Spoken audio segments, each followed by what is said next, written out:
Salam dəyərli müdavimlər, abituriyentlər, xoş gördük hamınızı. Mən Akşin Tahirov tarix müəllimiyəm. Dəyərli yoldaşlar, vaxt itirmədən keçirik növbəti mövzumuza. Növbəti mövzumuz Ağqoyunlu dövləti 1468-1501-ci illərdə mövcud olub. 1503-cü ildə götürürük ikinci qanadının süqutunu. Erkən orta əsrlərdə biz Ağqoyunlu tayfalarının yaşadığı ərazilərə baxsaq görürük ki, burada Dərbənd, Qarabağ, Göyçə, Naxçıvan, Arazın cənubu, Alagöz dağı ətrafını göstərmək olar. Monqolların yürüşü zamanı isə onlar köç etdilər. Bu hara köç etdilər? Dəclə Fəratın şimalına və cənubu-şərqi Anadoluya köç etdilər. 14-cü əsrə baxanda Ağqoyunlu tarixində görürük ki, Pəhləvan bəy Ağqoyunlu tayfa ittifaqını yaradır. Ondan sonra tayfa ittifaqında Qarayuluq Osman bəyin hakimiyyət dövrünü görürük. 1394-1434-cü illərdə hakimiyyətdə olub.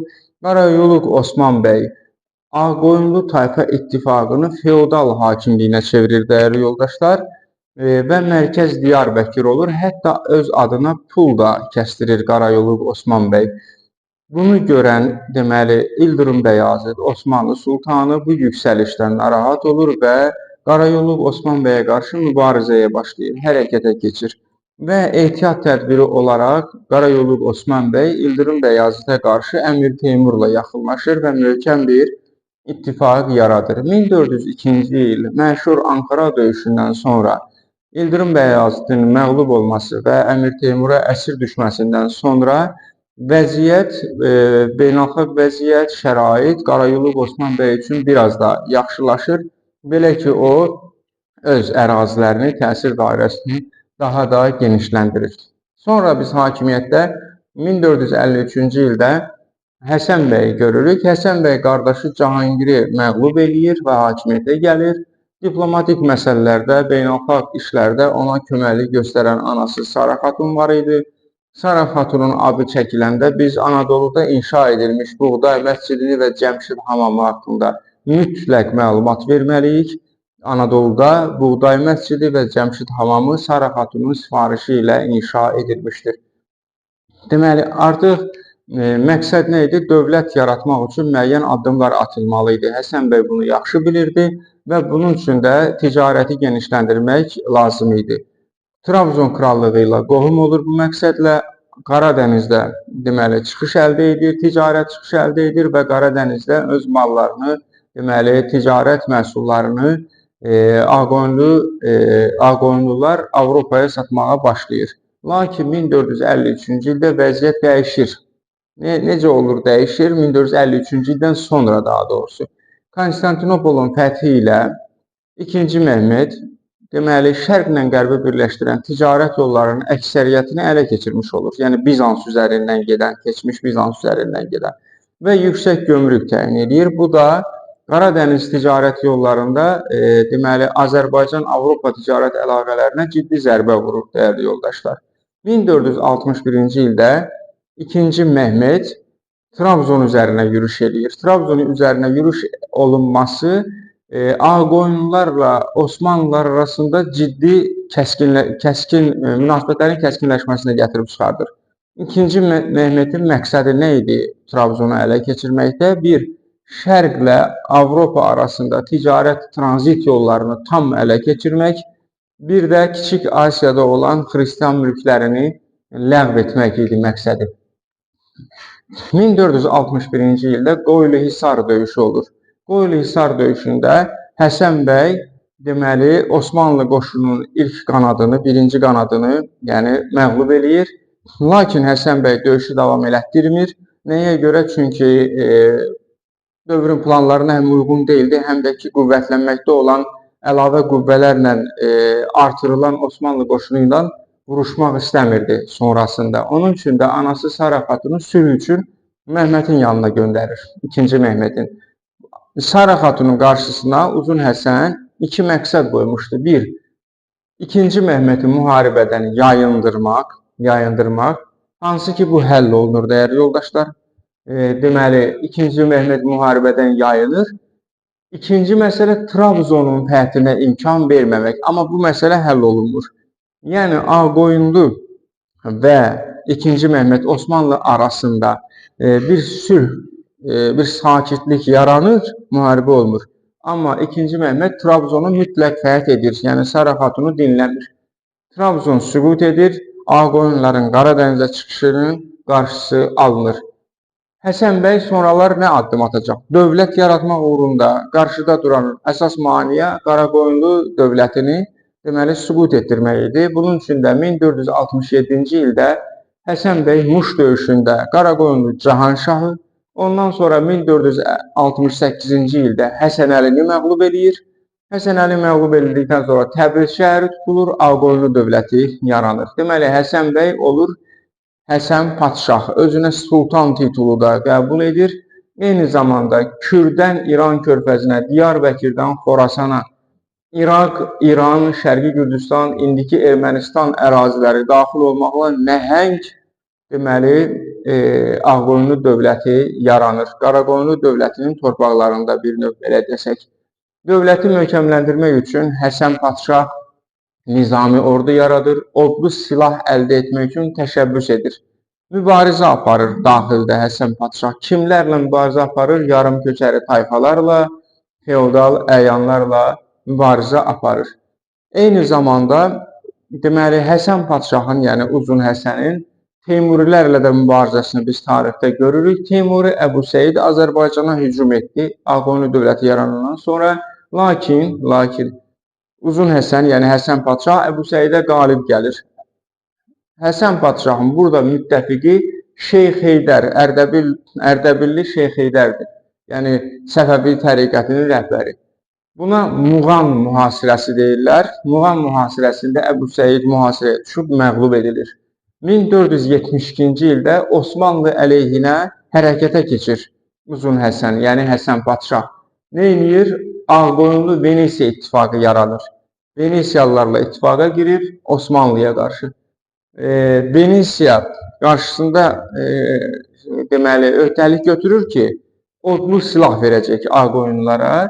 Həsən Padşah da öz üzərinə götürdüyü öhdəliyə görə Qaraman ərazisindən Aralıq dənizi sahillərinə qoşun çıxardır ki, orada Venesiyalı mütəxəssislərlə və odlu silahlarla orada rastlaşacaq və onlar birgə hərəkətə keçəcəklər.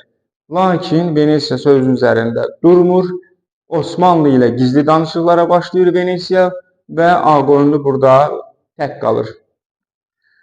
Deməli, sonradan baş verəcək döyüşlər var. Biz onu deməli Otluqbeli və Malatya döyüşləri, bunu ikinci hissəmizdə sizə göstərəcəm slaydımızda. İndi isə bir məlumatı diqqətinizə çatdırım. Osmanlı əleyhinə diplomatik münasibətlər qurmaq üzrə olan quran dövlətlər hansılardır? Venesiyadır, Polşadır, Macaristandır, Neapoldur, Kiprdir. Amma Həsən Padşahın elçilərini göndərib razılıq əldə etdiyi dövlətlər isə Venesiya, Vatikan, Macaristan, Neapol, Kiprdir. Deməli, burada diqqət edirik. Vatikanla Polşanın yerini dəyişirik. Diqqət edin, dəyərli yoldaşlar. Elçilər sözünü gördünüz, orada Vatikan var. Diplomatik münasibətlər sözünü gördünüz, orada deməli Polşa var. Bu deməli anda diqqət edin testə düşəndə. Dəyərli yoldaşlar, Ağqoyunlu dövləti mövzusunun ikinci hissəsinə birazdan. Dəyərli yoldaşlar, keçirik ikinci hissəyə. Demək, Ağqoyunlu Osmanlı müharibələrinin ikinci mərhələsi 1472-1473-cü illərdə baş verib. 1472-ci ildə Beyşəhir döyüşü oldu. Deməli, Osmanlı qalib gəldi Ağqoyunlu qüvvələrinə və 1461-ci ildə imzalanmış sülh pozuldu. 1473-cü ilin 1 avqustunda Malatya döyüşü oldu. 12 minlik Osmanlı qoşunlarını deməli Həsən Padşah pusquya düşürdü və darmadağın etdi. 1473-cü ilin 11 avqustunda isə gücləndirilmiş Osmanlı qoşunu Otluqbeli döyüşündə qalib gəldi. Demək, lakin Məhməd Otluqbeli döyüşündən sonra döyüşləri davam etdirmədi, müharibəni davam etdirmədi. Diqqətini Avropaya və Venesiyaya yönəltdi. Ümumilikdə bu ikinci mərhələdə heç bir dövlət qalib gələ bilmədi. Deməli, Uzun Həsənin, Həsən Padşahın bəzi daxili möhkəmləndirmə siyasəti var. Deməli, evləndirdi bacısı Xədicə bəyimi Şeyx Cüneydlə. Şeyx Cüneyd kimdir? Səfəvilərin Ərdəbildə mövcud olan Səfəvi təriqətinin başçısıdır. Onunla evləndirdi, onunla müttəfiqliyi gücləndirdi. Eyni zamanda daha sonra qızı Aləmşah bəyimi də Şeyx Heydərlə evləndirmişdi. Demək, 1470-ci ildə Şeyx Heydəri Ərdəbil taxtına əyləşdirdi. Yəni, Səfəvi ordeninin Ərdəbil taxtına əyləşdirdi Şeyx Heydəri. Kim? Həsən Padşah. 1475-ci ildə deməli, Moskva knyazı 3-cü İvan elçi göndərir Həsən Padşahın sarayına, Ağqoyunlu sarayına. Məqsəd nə idi? Ticarət əlaqələrini genişləndirmək və Qızıl Orduya qarşı Ağqoyunlu və Moskva ittifaqını yaratmaq. Amma bu alınmadı, uğursuzluqla nəticələndi. Çünki daha öncə, biraz öncə Qızıl Ordu ilə artıq anlaşmaya deməli varılmışdı. Qızıl Ordu elçiləri hədiyyələrlə gəlmişdi və Qızıl Ordunun cənub sərhədlərinin təhlükəsizliyinin təminatı sözünü Uzun Həsəndən almışdı Qızıl Ordu dövləti. 1477-ci ildə Həsən Padşah Gürcüstana yürüş etdi. Uğurlu yürüşdür bu. 6-cı Baqrat sülh bağladı, tabi oldu. Tiflis və Şərqi Gürcüstan Ağqoyunluya birləşdirildi. Daha sonra hakimiyyətə gələcək Yaqub Padşah 1478-1490. Ümumilikdə Yaqub Padşahın Ağqoyunlu dövlətindəki 12 illik hakimiyyəti durğunluq dövrü kimi səciyyələndirilir, dəyərli yoldaşlar. Deməli, daxili sabitliyi qorumaq onun əsas məqsədi idi. Qiyam və çıxışları yatırtdı, nisbi sabitlik də yaratdı. İkinci Bəyazitlə Osmanlı Sultanı dostluq münasibətləri yaradan Yaqub Padşahdır Ağqoyunluda, dəyərli yoldaşlar. Yaqub Padşah. Belə suallar tezdə düşür. Şirvanşahlarla dostluq münasibətlərini davam etdirdi, hətta qohum oldu. Yəni, qohum olan da Yaqub Padşahdır. Amma Səfəvilərlə mübarizə apardı. Münasibətləri pozdu Səfəvilərlə atasının əksinə olaraq. Çünki Səfəvilərin böyüməsini, qüdrətlənməsini qəbul edə bilmirdi. Hətta 1488-ci ildə Şahdağ döyüşündə, deməli, Səfəvilərlə Şirvanşahlar arasında baş verən Şahdağ döyüşündə Şirvanşah Fərrux Yasara köməklik də göstərdi. Daha sonra Yaqub Padşah Ərdəbilə qoşun yeritdi. Ərdəbildəki qızılbaşların, daha doğrusu Səfəvi təriqətinin feodallarının mülklərini deməli, müsadirə etdi. Şeyx Heydərin ailəsini də İstəxir qalasına əsir olaraq saldı. Davam edirik, dəyərli yoldaşlar. Sonra hakimiyyətə gələcək Baysunqur 1490-1492-ci ildə. Baysunqura qarşı Rüstəm Mirzə hakimiyyət mübarizəsinə başlayır. Rüstəm Mirzə deməli 1492-ci ildə Bərdə döyüşündə Baysunquru məğlub edir və Baysunqur taxtdan endirilir. Sonra Rüstəm Padşahın dövrü başlayır 1492-1497. Baysunqura qarşı mübarizə apararkən Səfəvilərin köməyini alan Rüstəm Mirzə hakimiyyətə gələn kimi 1492-ci ildə Ərdəbil hakimi kimi Sultan Əli idi o zaman, amma həbsdə idi İstəxir qalasında, onu həbsdən azad edir və Ərdəbilə göndərir. Eyni zamanda Rüstəm Padşah deməli Sultan Əlini müstəqil Ərdəbil hakimi kimi tanıyır. Amma vəziyyət belə davam etmir. Çünki inkişaf etməkdə, qüdrətlənməkdə, təsirini gücləndirməkdə olan Ərdəbil şeyxlərinin, Səfəvi şeyxlərinin nüfuzunun artması Rüstəm Mirzəni də, Rüstəm Padşahı da narahat edirdi. 1494-cü ildə Şəməsi döyüşü baş verir. Şəməsi döyüşündə keçmiş müttəfiqi Sultan Əlini məğlub edir kim? Rüstəm Padşah və Ərdəbili zəbt edir. Çoxlu soyurqal torpaqları bağışlayır ki, öz ətrafına, xüsusən hərbi köçəri əyanlara ki, hakimiyyətini möhkəmləndirsin, amma bu əksinə effekt verir, yəni uğursuzluqla nəticələnir. Daha da onlar hakimiyyətə qarşı mübarizə aparmağa başlayırlar, güclənirlər.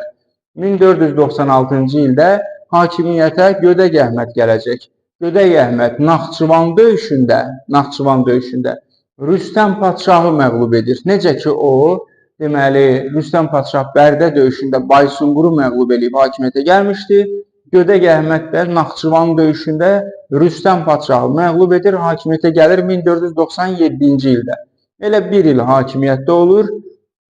Biraz Osmanlı meyilli dövlət sistemi qurmaq istəyirdi, islahatlar həyata keçirməyə başlayır. Deməli, ara müharibələrinin son qoymaq məqsədi ilə bu islahatları həyata keçirir və iqtisadiyyatı, dövləti, əhalinin vəziyyətini yaxşılaşdırmaq məqsədi ilə. Köhnə dərsliyimizdə belə bir cümlə də var ki, 20-dən çox vergi vardı ki, şəriətdə yox idi, onları da ləğv edir. 1497-ci ildə islahatdan narazı olan hərbi köçəri əyanlar, hansı ki onlara soyurqal vermişdi Rüstəm Mirzə, həmin o əyanlar deməli qiyam qaldırırlar və Gödək Əhmədi taxtdan salırlar. Hakimiyyətə iki qanadlı hakimiyyət yaranır burada. 1497-ci ildə Murad Mirzə bir tərəfdə, eyni 1497-ci ildə Əlbənd Mirzə digər tərəfdə hakimiyyətə gəlir. 1497-1501-ci illərdə Əlbənd Mirzə hakimiyyətdə olur. Deməli, Ağqoyunlu dövlətinin bir tərəfində belə deyək, digər tərəfində isə Murad Mirzə 1503-cü ilə qədər hakimiyyətdə olur. Bəs bunların aqibəti nə olacaq? Bu iki hakimiyyətlilik 1500-cü ildə Əhbər sazişi ilə nəticələnir. Əhbər sazişi ilə Ağqoyunlu dövləti iki yerə parçalanır, bölünür. Murad Mirzə Fars İranı, Kirman, Əcəm İraqını deməli idarə edir. Azərbaycan Qızılüzən çayından şimaldan söhbət gedir. Azərbaycan və Şərqi Anadoludakı torpaqları isə, Ağqoyunlu torpaqlarını isə Əlbənd Mirzə idarə edir. 1501-ci ildə Səfəvi İsmail Mirzə, sonradan Şah İsmail olacaq, 1501-ci ildə Şərur döyüşündə Əlbənd Mirzəni məğlub edir. Ağqoyunlu dövlətinin birinci qanadı süquta uğrayır. Sonra İsmail Şah olduqdan sonra 1503-cü ildə Həmədan, digər adı ilə Almabulağı döyüşündə 1503-cü ildə Murad Mirzəni məğlub edir və Ağqoyunlu dövlətinin ikinci qanadı da süqut edir. Dəyərli yoldaşlar, Ağqoyunlu dövləti mövzusu bu qədər. İzləmədə qalın, davam edirik.